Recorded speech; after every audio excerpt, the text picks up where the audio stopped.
이번 시간에는 우리 프로토콜의 개요에 대해서 같이 한번 살펴보도록 하겠습니다. 프로토콜이다 라고 하게 되면 얘는 이제 서로 다른 컴퓨터들 간에 정보를 교환할 수 있게 해주는 그런 통신 규약을 보고 얘기해요. 그래서 너랑 나랑 데이터를 주고받고 할 때 어떻게 주고받자 라고 약속해놓은 규칙, 그걸 보고 우리가 통신규약, 프로토콜이라고 그렇게 부릅니다.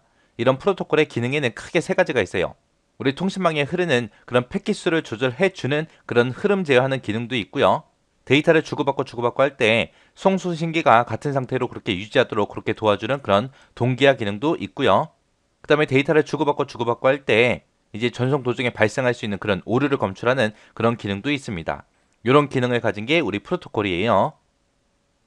우리 하나의 프로토콜은 크게 세 가지로 구성되어 있습니다. 구문이라는 게 있고요. 그리고 의미라는 게 있고, 그리고 타이밍, 순서라는 게 있고, 이 세 가지로 구성된 게 우리 프로토콜이요. 구문이다 라고 하게 되면 구문이라는 거는 데이터 형식이 됐든 부호가 됐든 신호 레벨이 됐든 이런 것들을 포함하고 있는 거고요. 의미다 라고 하게 되면 개체 간의 이제 협조 사항이 됐든 에러 관리를 하기 위한 그런 제어 정보 같은 것들, 그런 것들을 포함한 게 의미. 그리고 순서다 라고 하게 되면 이제 통신 속도 같은 것들 조정하거나 아니면 메시지 순서 같은 것들, 그런 것들 제어하는 것들을 포함하고 있는 게 우리 순서입니다. 상대방과 내가 이제 데이터를 주고받고 통신하기 전에 프로토콜이라는 걸 먼저 주고받고 해야 돼요. 그래서 상대방과 내가 동일한 프로토콜로 연결이 되어 있어야 우리가 통신을 원활하게 할 수 있습니다. 그때 이제 프로토콜 전송하는 방식에는 문자 방식이다, 바이트 방식이다, 비트 방식이다 하고 이렇게 세 가지가 있습니다. 문자 방식이다 라고 하게 되면 얘는 이제 특수문자를 사용해서 여기가 데이터의 처음입니다. 여기가 데이터의 끝입니다. 라고 그렇게 나타내도록 해서 전송하는 방식을 보고 얘기하는 거고요. 바이트 방식이다 라고 하게 되면 헤드 처음에 이제 표시하는 그런 특수문자가 됐든 메시지 구성하는 문자의 개수가 됐든 메시지 수신 상태 같은 거 그런 것들을 이제 나타내주는 제어 정보라는 거랑 블록 체크를 이제 포함시켜서 그렇게 전송하는 방식을 보고 우리가 바이트 방식이라고 부르는 거고요. 비트 방식이다라고 하게 되면 얘는 이제 플래그라는 걸 써요. 플래그라는 거를 이용해서 이제 여기가 데이터의 시작입니다. 여기가 끝입니다라고 그렇게 위치도 표시해 주고요. 이런 것들을 이제 덧붙여서 이제 비트 메시지를 구성을 합니다. 구성해서 그렇게 전송해 주는 방식을 보고 우리가 비트 방식이라고 그렇게 부릅니다. 이렇게 해서 이제 프로토콜의 개요에 대해서 알아봤는데 프로토콜은 이렇게 구문 의미 순서하고 요 세 가지로 구성되어 있다. 프로토콜을 전송하는 방식에는 문자 방식, 바이트 방식, 비트 방식이 있다. 그리고 프로토콜이 뭔지 그 의미하고 그리고 프로토콜의 기능이 있었죠. 그거 잘 기억하시고 지나가시기 바랍니다. 자, 첫 번째 TCP/IP라는 요 프로토콜이요. 이 TCP/IP라는 요 프로토콜은 TCP라는 요 프로토콜과 IP라는 요 프로토콜 그 두 가지를 이제 결합해서 이제 만들어 놓은 거예요. 요 TCP/IP라는 요 프로토콜은 우리가 인터넷 상에서 사용하는 인터넷 표준 프로토콜을 보고 얘기해요. 그래서 인터넷상에서 서로 다른 기종의 컴퓨터들 간에 데이터를 주고받고 할 수 있게 해주는 그런 인터넷 표준 프로토콜을 보고 우리는 TCP/IP라고 한다라고 정확하게 기억하시면 됩니다. 얘는 이제 인터넷 망이 일부가 파손이 돼도 남아있는 망이죠. 남아있는 그 망으로 통신이 가능해요. 인터넷 자체가 이제 망형처럼 그렇게 전부 다 서로서로 다 연결돼 있잖아요. 그래서 남아있는 망으로 통신이 가능합니다. 여기서 이제 TCP라는 요 프로토콜이 하는 역할이 있고요. IP가 이제 해주는 그런 역할이 있고 따로따로 있습니다. TCP라는 요 I는 송수신지 주소랑 이제 정보 있죠. 그 정보를 이제 묶어서 패킷 단위로 그렇게 나누는 그런 역할을 해주는 게 우리 TCP라는 I요. 그래서 그렇게 패킷 단위로 묶어서 흐름을 우리가 제어도 해주고 그리고 데이터 에러가 있나 없나 그런 것도 검사를 해주는 게 우리 TCP가 하는 역할이고요. IP가 하는 일은 패킷 주소를 해석을 해요. 어디로 가야 되는지 그 주소를 해석해서 어떤 길로 가겠다라고 그 경로를 결정해요. 그런 역할을 해주는 게 우리 IP요.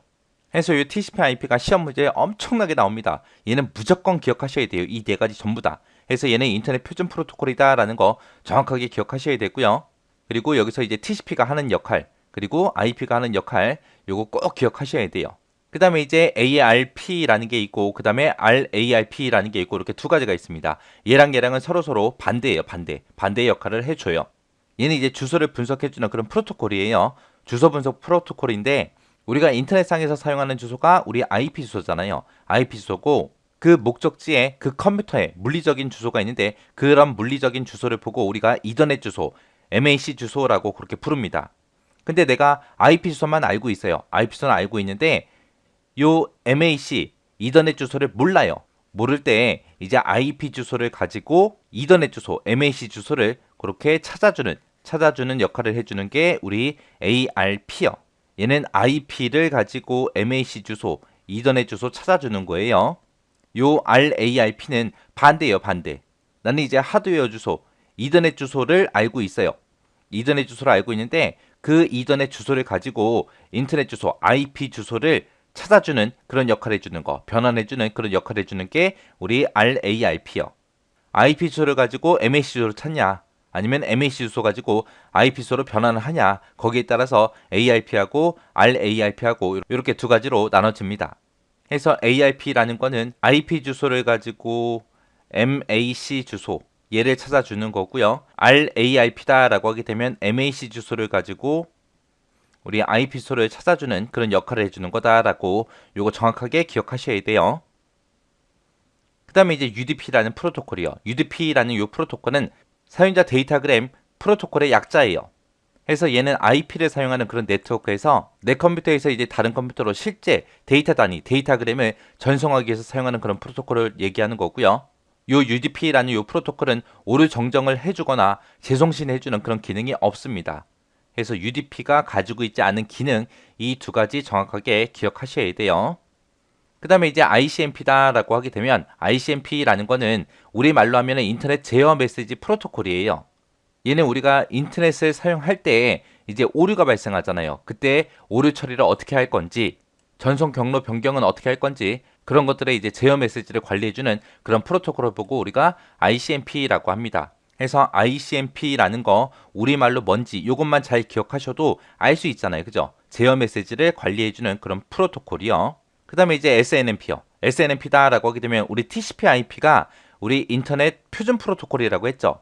그 TCP/IP의 네트워크를 관리해주는 그런 프로토콜을 보고 우리가 SNMP라고 그렇게 부릅니다. 얘는 이제 네트워크 상에 있는 호스트들 있죠. 그런 호스트에서 정보를 수집하고 수정을 합니다. 수정을 해서 각 장치의 동작 같은 것들을 변경해주는 그런 프로토콜을 보고 우리가 SNMP라고 그렇게 부릅니다. 이렇게 해서 이제 프로토콜의 종류에 대해서 알아봤는데 이 프로토콜의 종류는 무조건 시험에 나와요. 무조건 나오니까 여러분들이 정확하게 기억하고 계셔야 돼요.